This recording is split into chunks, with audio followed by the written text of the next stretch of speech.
يا رسول الله يا بهجة الورى ويا طلعة الأكوان معنا ومظهرا. يا رسول الله يا بهجة الورى ويا طلعة الأكوان معنا ومظهرا.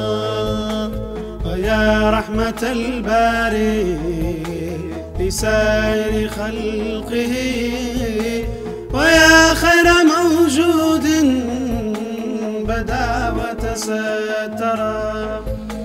ويا مصطفى الرحمن في كل عالم ويا غافرا بالحمد اسما ومصدرا. أعوذ بالله من الشيطان الرجيم. بسم الله الرحمن الرحيم. الحمد لله رب العالمين والصلاة والسلام على أشرف الأنبياء والمرسلين وبعد. Mawlid Mubarak à vous les musulmans. J'espère que vous faites la fête pour beaucoup d'entre vous et que vous profitez en cette nuit de commémorer et de raconter l'histoire de la naissance du prophète sallallahu alayhi wa sallam,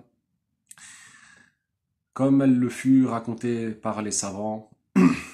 Et alors, concrètement, cette vidéo-là, je la fais déjà pour souhaiter une bonne fête aux musulmans, et aussi pour faire le rappel aux Ahbash et pour les avertir de l'écueil qui les attend concernant notre prophète Muhammad sallallahu alayhi wa sallam. À l'heure où les musulmans sont en train de s'énerver grandement contre la France, à l'heure où les musulmans, leur voix s'élève contre les insultes à répétition que sont déterminés à produire ceux qui trouvent amusement dans le fait de rabaisser le prophète Muhammad sallallahu alayhi wa sallam, les Ahbash se distinguent par un silence assourdissant. J'entends par là les irresponsables. Et je déplore cet état de fait et j'accuse les Ahbash, au lieu de se montrer solidaires avec la Ummah concernant le fait de défendre le prophète sallallahu alayhi wa sallam avec une parole qui a été répandue chez les musulmans, à savoir « Illa Rasulullah sallallahu alayhi wa sallam », c'est-à-dire que nous avons pu encaisser beaucoup de choses, mais nous n'arrivons pas, notre nefs ne nous laisse pas concernant le ta'an sur le prophète sallallahu alayhi wa sallam. Nous-mêmes, nous avons subi beaucoup d'injustices dans nos vies de la part de nombre de non-musulmans, mais nos nefs ne patientent pas concernant le messager de Allah sallallahu alayhi wa sallam. Pendant ce temps, les Ahbash, notamment Adil de Paris, le dit Cheikh Adil, sont en train de s'évertuer à appeler les gens qui sont en train de se rendre compte que les Ahbash attribuent le péché véritable à notre maître Muhammad sallallahu alayhi wa sallam. Ainsi, je vous préviens aujourd'hui encore et en grand public cette fois-ci, délaissez cette mas'ala, délaissez vos enseignements qui n'ont nulle preuve, délaissez cette accusation, délaissez le fait d'attribuer le péché effectif à notre maître Muhammad sallallahu alayhi wa sallam. Ceci est très mal ce que vous faites. Ceci, c'est une innovation et ceci, c'est quelque chose. Ce que vous faites et le fait en plus d'attribuer cela à la majorité des savants de la Ummah, et puis de tantôt vous cacher derrière le Cheikh Abdullah, rahimahullah, et tantôt nombre de Cheikh nous disent non, moi je dis pas ça, je crois pas ça, et tantôt vous dites que non, le Cheikh Abdullah il ne l'a pas dit, vous ne savez plus quoi raconter, et vous tremblotez quant au débat sur ce sujet-là, et vous savez bien que vous êtes dans un pétrin. Pourtant, dans la sphère arabophone, il y a eu ceux qui vous ont prévenu de délaisser cette mas'ala-là. Cette mas'ala-là, elle va être la cause que vous couliez. Sachez-le bien. Et je le dis haut et fort, comme je vous le disais hier en privé. Cette mas'ala-là, quand la lame sortira ici en France, et que j'exposerai, Inch'Allah, ceci au grand public, qu'ils pourront voir tous les menus détails rien que par un simple clic, sachez bien que les musulmans vous quitteront. Oui, parce que le cœur des musulmans va naturellement vers la défense du prophète sallallahu alayhi wa sallam, quand il y a des gens qui s'en prennent à lui ou qui l'accusent de choses indues.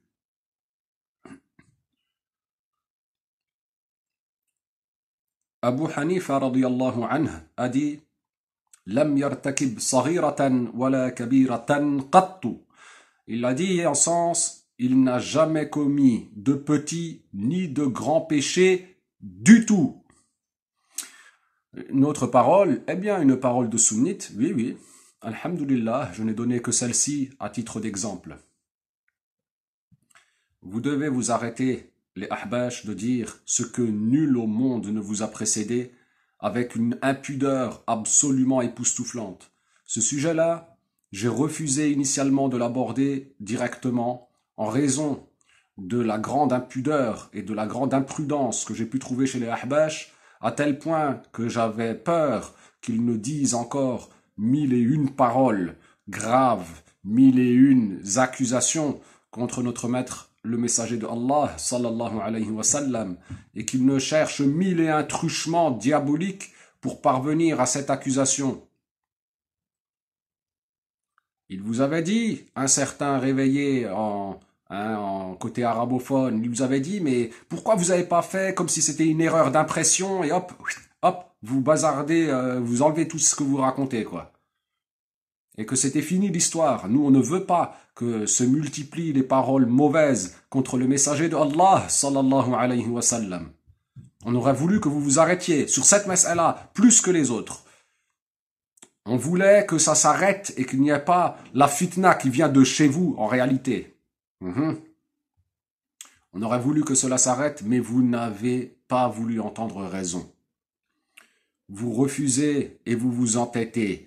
Et vous produisez des ouvrages pour, au final, essayer de convaincre le musulman que le prophète, sallallahu alayhi wa sallam, a péché en prenant un autre sujet qui n'est pas notre sujet, à savoir la divergence sur la possibilité ou non qu'un prophète pêche. Toi qui regardes la vidéo, c'est possible que tu sois un fornicateur. Oui, c'est possible. Que tu commettes un péché, et on ne parle pas ici de possible rationnel, comprenez bien. Mais est-ce que tu accepterais que parce que le fait que l'on dise que c'est possible, oui, parce que t'es pas un prophète, que tu commettes la fornication, est-ce que tu accepterais que l'on t'accuse d'être un fornicateur? Est-ce que tu accepterais cela? Il est aussi possible que prenons l'exemple du Cheikh Abdullah, ça vous parlera un peu plus. Il est possible que le Cheikh Abdullah ait bu jusqu'à devenir ivre. Oui, c'est possible. C'est pas un prophète, il aurait très bien pu faire un grand péché, n'est-ce pas?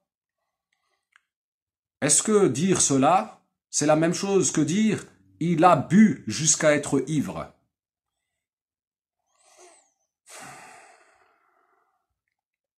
Notre colère est grande sur ce sujet-là. Jusque-là, j'ai laissé plutôt de côté cette mas'ala-là. Elle va arriver en grand public. Je recommande aux ahbash et je vous ordonne aux ahbash de retirer immédiatement vos accusations contre le prophète sallallahu alayhi wa sallam. Et je vous ordonne de vous repentir de cette accusation dont aucun savant au monde en 1400 ans ne vous a précédé. À savoir 3 choses. La confirmation formelle. Vous confirmez, vous attribuez le fait que le prophète a vraiment péché. Vous le dites, vous confirmez cela comme si c'était effectif. Oui, vous dites comme ça, qu'il a commis un péché. al-ithbat. Deuxièmement, le fait que vous attribuiez ça au jumhur des savants. Hein? Vous attribuez ça à la plupart des savants. Et vous avez rajouté un terme, haqiqiyya, hein, véritable, dans votre esprit pour retirer le majaz, hein, le métaphorique.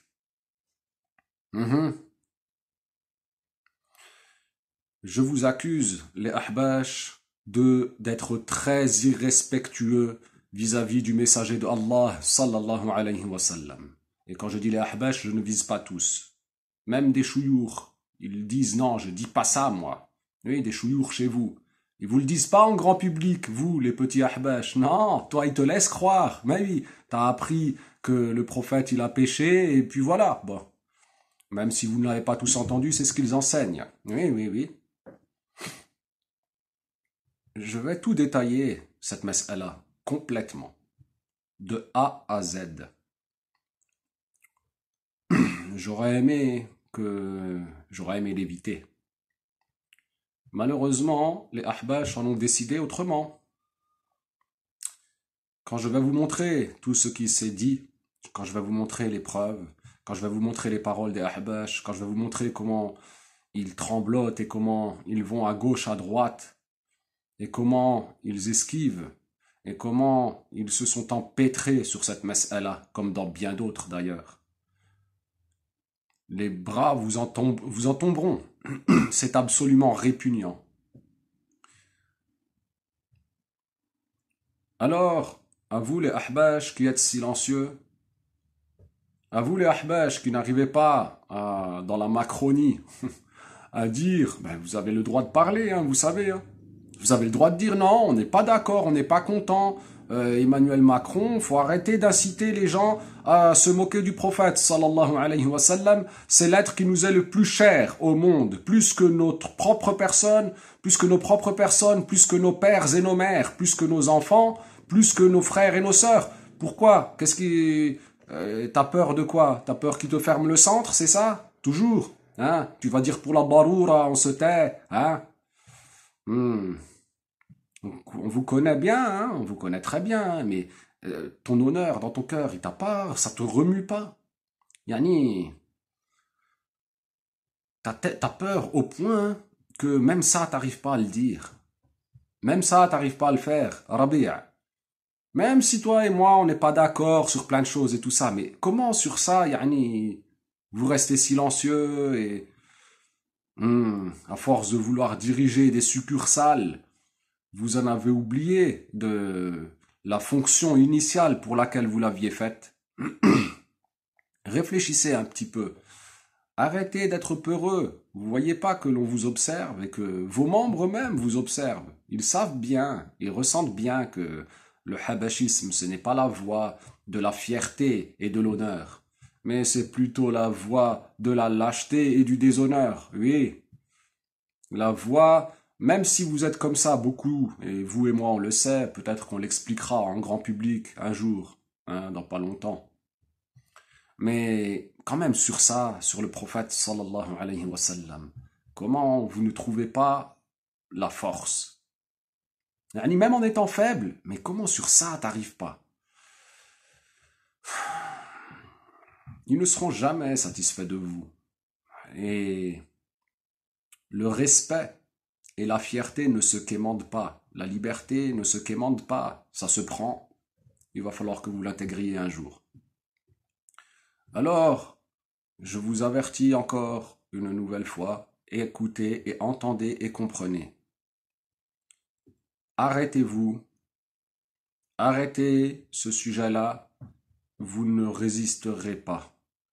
Je pense que la Jam'iyya, elle pourrait résister si vous lâchiez ce sujet-là et que même si vous allez avoir beaucoup d'écueils, peut-être vous voguerez encore quelque temps, hein, oui, mais avec ce sujet-là, la ruine et la chute est assurée. Il n'y a aucun doute à cela. Réfléchissez bien, mesurez ce que je vous dis.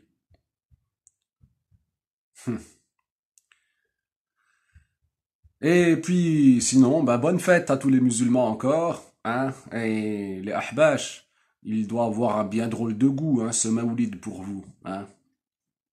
Hein. Oulid al-Mahboub et tout ça, vous allez chanter, et dans vos cœurs, pour beaucoup, hein, là, le malaise vis-à-vis de ce sujet-là, de l'accusation habashiyya contre notre prophète, sallallahu alayhi wa sallam. Je m'innocente de vous, je m'innocente et de façon totale de vos accusations, et nous autres les réveillés, nous innocentons totalement de cet enseignement habashi, et enseignement sur lequel nul ne les a précédés parmi les savants de Ahlus Sunnah wal Jama'a. Walhamdulillahi awwalan wa akhira. يا أحمد الهادي إلى خير ملة وناصر دين الله بالحق بالورى ويا مجمع الأوصاف والآي جملة علوت لسر في جمالك مضمرا يا رسول الله يا بهجة الورى ويا طلعة الأكوان معنا ومظهرا يا رسول الله يا بهجة الورى ويا طلعة الأكوان معنا ومظهرا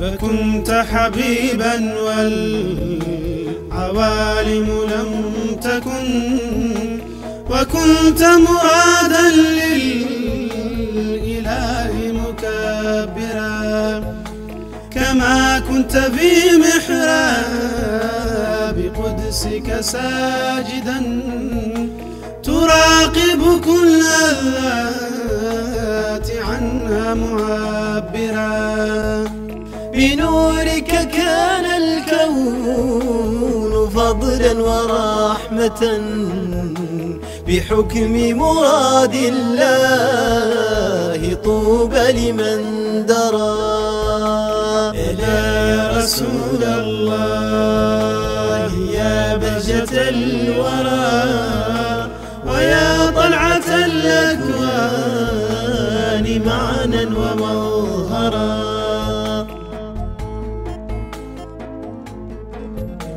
فأنت إمام الرسل قدما ودائما فكنت بحب الله أولى واجدرا وأنت جمال العالمين بأسرها وأحسن خلق الله خلقا ومنظرا وأنت الذي أولاك مولاك رتبة تسامت ففاقت كل وصف تقررا عليك سلام دائم متجدد يدوم دوام الكائنات واكثرا